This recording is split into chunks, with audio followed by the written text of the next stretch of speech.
நீங்கள் கேட்டுக்கொண்டு இருப்பது தபோவாணி, இந்தியாவின் முதல் மூத்த குடியினர் நடத்தும் இணைய வானொலி.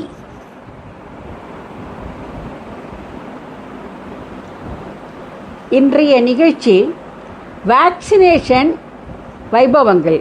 இது ஒரு காமெடி ப்ரோக்ராம். இந்த வேக்சினேஷன் போது ஏற்படுற அலப்பறைகள்லாம் பற்றி தான் இப்போ சொல்ல போகிறோம். இந்த 2 வாரமாக 60 வயசானவர்கள் மத்தியில் தீபாவளி கங்கா ஸ்நானம் ஆச்சா மாதிரி எங்கே பார்த்தாலும் வேக்சினேஷன் ஆச்சா கேள்விதான். ஃபேமிலி வாட்ஸ்அப் குரூப்புகளில் மாமாக்கள் ஊசி போட்டு கொண்டதை பாரத ரத்னா அவார்டு வாங்கினது போல பெருமையாக ஃபோட்டோ போட்டு காட்டிக்கொள்ளும் காட்சியை காண 2000 கண் வேண்டும்.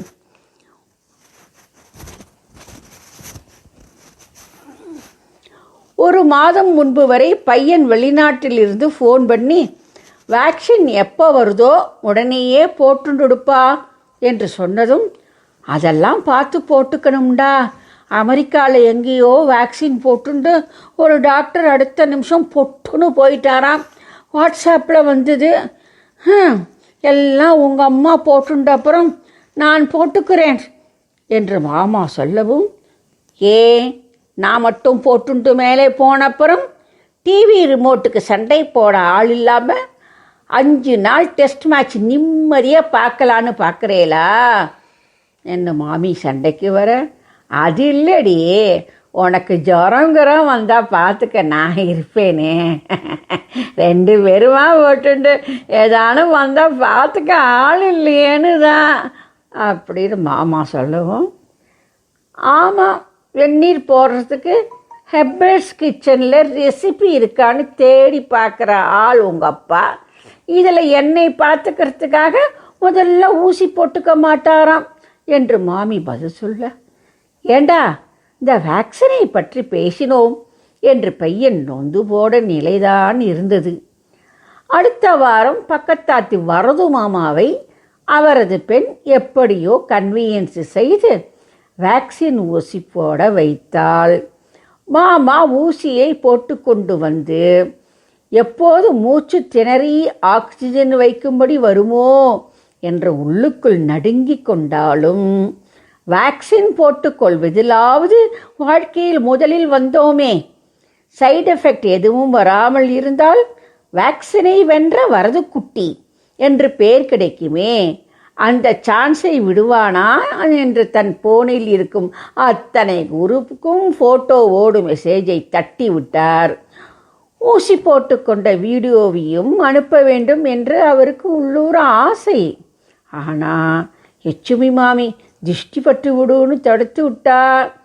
அந்த ஃபோட்டோ 8 திக்கிலையும் கொரோனாவை விட வேகமாக பரவியது. அவ்வளவுதான், அங்கே ஆரம்பித்தது வேக்சினேஷன் மோகம். வரது மாமாவின் பக்கத்தாத்து மாமி மருமகளை பிடுங்கி எடுத்து வேக்சின் போட கூட்டிட்டு போனா.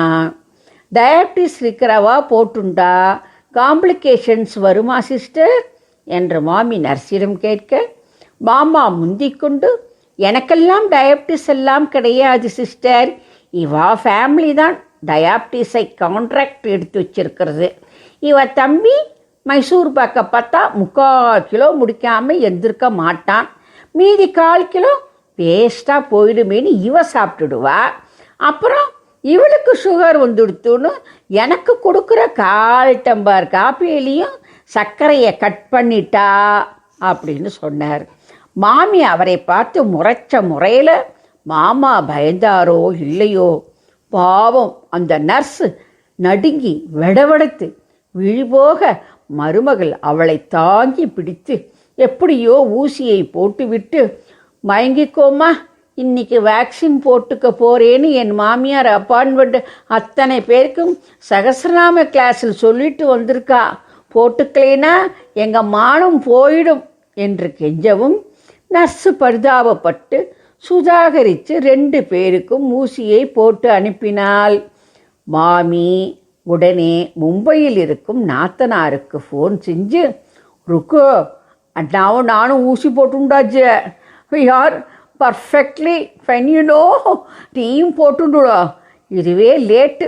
அப்புறம் உனக்கு கோவிட் வந்தா உன்னை வந்து பார்த்துக்க பிள்ளையும் பொண்ணும் கூட ஊரில் இல்லடி. எங்களுக்காவது பிள்ளை மாட்டு பொண்ணுக்கிட்டே இருக்கா, எது வந்தாலும் பார்த்துப்பா. ஆனாலும் எதுக்கு ரிஸ்க்குன்னு வேக்சினை போட்டுட்டோம் என்றார். நாத்தனார் ருக்குவுக்கு இதை கேட்டு எரிச்சலாக வந்தது. தான் முதலில் ஊசி போட்டு கொண்டதை பற்றி பீத்திக் கொள்வது மட்டுமில்லாது தன்னை பார்த்து கொள்ள பிள்ளைகள் கிட்டே இல்லை என்பதையும் சொல்லி காட்டியது கூடுதல் கோபம் ருக்குவுக்கு. ஒரு நிமிடம் என்ன சொல்ல என்று யோசித்தாள். பின்பு, மன்னி அவசரமாக போட்டுட்டேலே, என் ஓர்படி பையனுக்கு ஏஐஐஎம்எஸ்ல நிறைய காண்டாக்ட்ஸ் இருக்குது. அவன் சொன்னான், இந்த ஊசி போட்டுண்டு 10-15 நாள் கூட ஒன்றும் தெரியாதாம், அதோட அசர் தெரிய 1 மாதம் ஆகமாம். அதான் நாங்கள் இன்னும் போட்டுக்கலை. ஜாக்கிரதையாக இருங்கோ, உங்களுக்கு வேற ஹை சுகர். பாவம், டேக் கேர் மன்னி என்று ஃபோனை வைத்து விட்டாள். மாமிக்கு ஏதோ சொதப்பி விட்டோமோ என்று கொஞ்சம் பகீர் என்றது. அதை விட எரிச்சல் என்னன்னா, அசர் என்ற வார்த்தைக்கு சரியான அர்த்தம் தெரியாமல் தவிப்பது. நாத்தனாரிடம் அதை கேட்டால் பிரிஸ்டீஜ் வேற போய்விடும் என்று நினைக்கும் போதே ருக்கு ஃபோனில் கூப்பிட்டாள். மன்னி, உங்களுக்கு ஹிந்தியே சுத்தமாக தெரியாதுன்னு எனக்கு மறந்துடுத்தோ. அசர்னா எஃபெக்ட்னு அர்த்தம். நீங்கள் என்னவோ ஏதோ திட்டறேன்னு நினச்சுண்டக்கூடாது பாருங்கோ. சரி மன்னி, ஏதாவது எமர்ஜென்சின்னா சொல்லுங்கோ என்று சொல்லி ஃபோனை வைத்து விட்டாள். மாமி இடிஞ்சு போய்விட்டாள். கொஞ்சம் படபடப்பாக இருப்பது போல தோன்றியது. இது நாத்தனார் சொன்ன அசர்தானோ என்ற பயம் வேறு வந்தது. இவள் என்ன ஆக்ஸ்போர்ட்டில் படித்தவளா? எனக்கு ஹிந்தி தெரியாதா?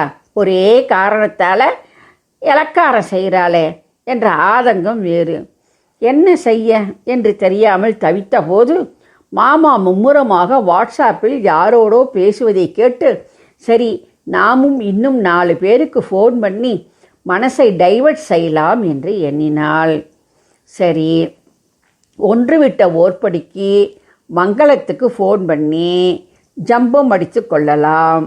அவள் கொஞ்சம் சாது, நாத்தனார் மாதிரி கொழுப்பு கிடையாது என்று நினைத்து அண்ணா நகரில் இருக்கும் மங்களத்தின் நம்பருக்கு ஃபோன் பண்ணினாள். ஃபோனை யாரும் எடுக்கவே இல்லை.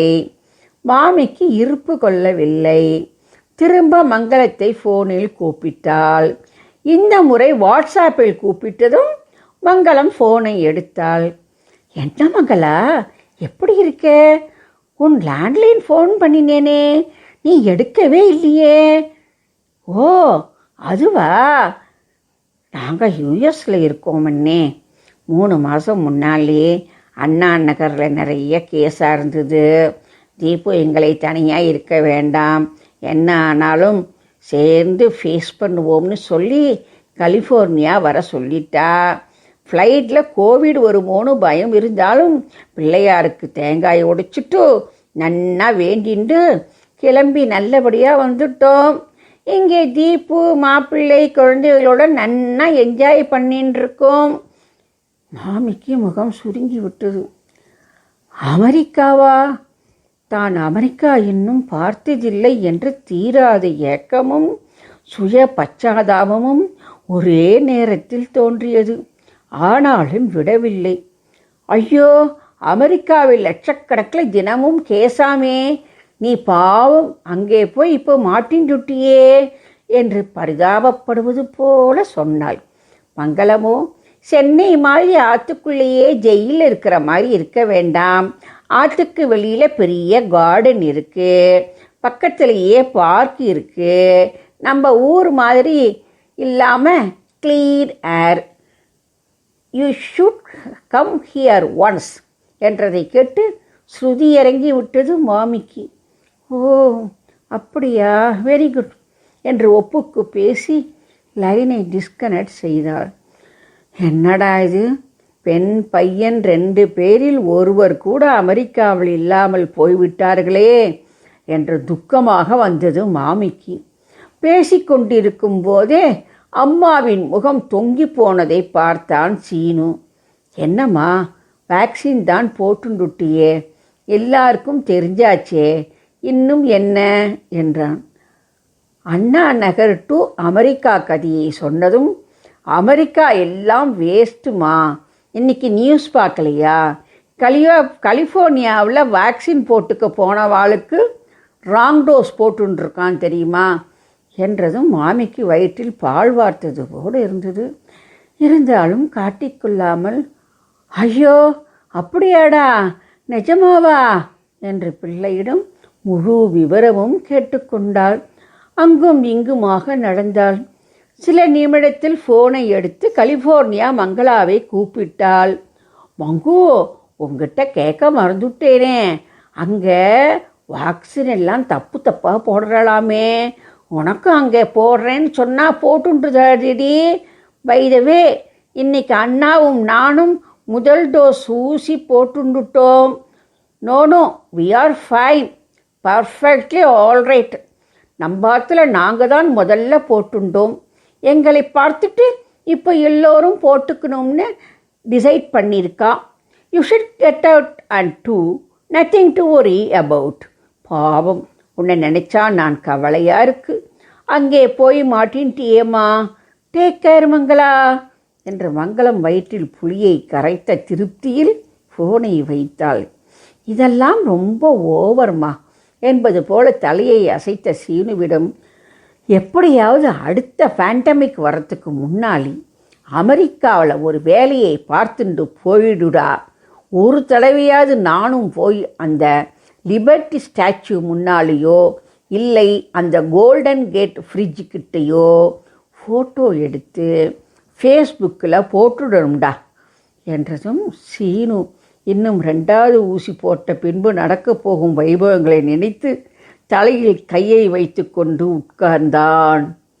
பின்னால், we are perfectly fine, no side effects, you know, நாங்கள் தான் இந்த ஏரியாவில் முதல்ல வேக்சின் போட்டுண்டது என்று மாமா 48வது முறையாக ஃபோன் காலில் யாரிடமோ சொல்லிக் கொண்டிருந்தார்.